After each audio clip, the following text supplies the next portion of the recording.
First నుంచి మీరు character artist గానే ఉన్నారు.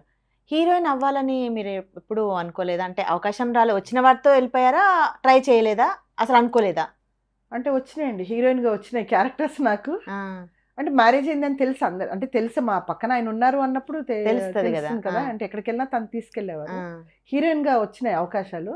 కాకపోతే క్యారెక్టర్ గురించి చెప్పిన తర్వాతనే కొంచెం ఆలోచించాననమాట. చెయ్యాలా? వద్దా? అనే ఇదిలో ఆలోచించాను. తర్వాత మళ్ళీ అనుకున్నాను, హీరోయిన్‌గా నేను చెయ్యనులెండి అంటే, అక్కడ నుంచి నాకు అక్క, వదిన క్యారెక్టర్స్ అట్లాంటివన్నీ. అంటే హీరోయిన్ అంటే ఇలా గూడా చెప్పారు. హీరోయిన్‌గా చెయ్యాలి అంటే మహా అయితే ఒక 5, 6 సినిమాలు, అంతే. 10 సినిమాలు, అంతకు మించి దాని లైఫ్ పెద్దగా స్పాన్ ఉండదు. తక్కువుంటది గదా! ఆ రోల్. తక్కువుంటుంది. అంటే మా అమ్మ కోరిక తీర్చడానికి అంటే లైఫ్ లాంగ్ ఇందులోనే ఉండాలి అనేది డిసైడ్ అయిపోయారు. ఇప్పుడు నాకొచ్చిన అవకాశం నేను అంతట నేను అనుకోలేదు. అవును. బట్ అమ్మ కోరిక. బట్ యూనివర్స్ జరిగింది. ఉన్నదేమో తెలీదు అంతే గదా! గదా!